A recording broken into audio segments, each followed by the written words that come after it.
Hi guys, ನಮಸ್ತೆ. Welcome back to my channel. ನಾನು ಇವತ್ತು ಸಂಜೆ ಸ್ನ್ಯಾಕ್ಸ್ಗೆ ಅಂತ ಪಾಪುಗೆ ಫ್ರೆಂಚ್ ಫ್ರೈಸ್ ಮಾಡ್ತಾಯಿದ್ದೀನಿ. ಹೇಗೆ ಮಾಡೋದು ನೋಡ್ಕೊಂಬರೋಣ ಬನ್ನಿ.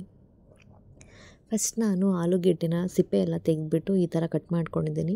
ಒಂದು ಸ್ವಲ್ಪ ಉದ್ದುದ್ದ ಕಟ್ ಮಾಡಿದ್ದೀನಿ, ಇನ್ನೊಂದು ಸ್ವಲ್ಪ ಸಣ್ಣ ಸಣ್ಣದಾಗಿ ಕ್ಯೂಬ್ಸ್ ಥರ ಕಟ್ ಮಾಡ್ಕೊಂಡಿದ್ದೀನಿ.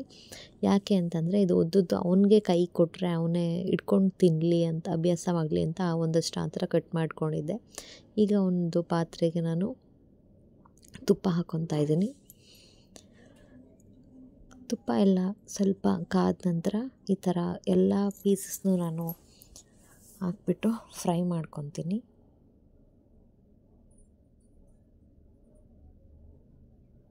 ಮಕ್ಕಳಿಗೂ ಇದು ತುಂಬ ಇಷ್ಟ ಆಗುತ್ತೆ. ನಾವು ಬೇಕಿದ್ರೂ ದೊಡ್ಡವ್ರು ಬೇಕಿದ್ರೂ ಮಾಡ್ಕೊಂಡು ತಿನ್ಬೋದು, ಚೆನ್ನಾಗಿರುತ್ತೆ ಟೇಸ್ಟು. ಒಂದು ಸಲ ಬೇಕಿದ್ದರೆ ಟ್ರೈ ಮಾಡಿ ನೋಡಿ, ಅವಾಗ ನಿಮಗೆ ಗೊತ್ತಾಗುತ್ತೆ. ಈ ಥರ ಎಲ್ಲನೂ ನಿಧಾನವಾಗಿ ಫ್ರೈ ಮಾಡ್ಕೊಬೇಕು. ಇವಾಗ ಸ್ವಲ್ಪ ಫ್ರೈ ಆಗಿದೆ, ಗೊತ್ತಾಗುತ್ತೆ ನಿಮಗೆ ಇದು ಹಸಿ ಇದೆಯಾ ಏನು ಅಂತ. ಸೊ ಇದು ಸಾಕಾಗಲ್ಲ, ಹಾಗಾಗಿ ನಾನು ಇನ್ನೊಂದು ಸ್ವಲ್ಪ ಇದನ್ನು ಫ್ರೈ ಮಾಡ್ಕೊತೀನಿ. ಒಂದು ಚಿಟಿಕೆಯಷ್ಟು ಉಪ್ಪು ಹಾಕ್ಕೊತಾ ಇದ್ದೀನಿ. ಇದು ಪಾಪುಗೆ ಮಾಡ್ತಾ ಇರೋದ್ರಿಂದ ನಾನು ತುಂಬ ಕಮ್ಮಿ ಕ್ವಾಂಟಿಟಿಲಿ ಉಪ್ಪು ಹಾಕ್ಕೊತಾ ಇದ್ದೀನಿ. ನೆಕ್ಸ್ಟು ಪೆಪ್ಪರ್ ಪೌಡ್ರ್ ಹಾಕ್ತಾಯಿದ್ದೀನಿ. ನಿಮಗೆ ಪೆಪ್ಪರ್ ಪೌಡರ್ ಬೇಡ ಅಂದರೆ ಚಿಲ್ಲಿ ಪೌಡ್ರ್ ಬೇಕಿದ್ದರೂ ಹಾಕ್ಕೋಬೋದು, ನಿಮ್ಮ ಇಷ್ಟ. ನಾನು ಚಿಲ್ಲಿ ಪೌಡ್ರಿಗಿಂತ ಪೆಪ್ಪರ್ ಪೌಡರ್ ಬೆಟರ್ ಅಂತ ಅನ್ನಿಸ್ತು, ಹಾಗಾಗಿ ನಾನು ಅವನಿಗೆ ಪೆಪ್ಪರ್ ಪೌಡ್ರೆ ಹಾಕ್ಬಿಟ್ಟು ಮಾಡ್ಕೊತಾ ಇದ್ದೀನಿ. ನೆಕ್ಸ್ಟ್ ನಾನು ಟರ್ಮರಿಕ್ ಪೌಡ್ರ್ ಹಾಕ್ಕೊತೀನಿ.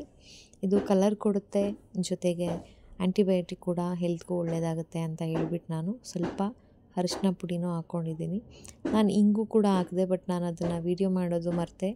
ಇಂಗನ್ನು ಯಾಕೆ ಹಾಕ್ಕೋಬೇಕು ಅಂತಂದರೆ, ಈಗ ಆಲೂಗೆಡ್ಡೆನ ವಾಯಿ ಅಂತೆಲ್ಲ ಹೇಳ್ತಾರೆ. ಸೊ ಅದೆಲ್ಲ ಹಾಕಿದಾಗ ಹಿಂಗೆ ಹಾಕಿದಾಗ ಅದೆಲ್ಲ ಪ್ರಾಬ್ಲಮ್ ಏನೂ ಆಗೋಲ್ಲ.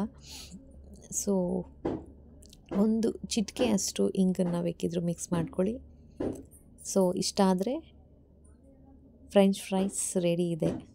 Thanks for watching.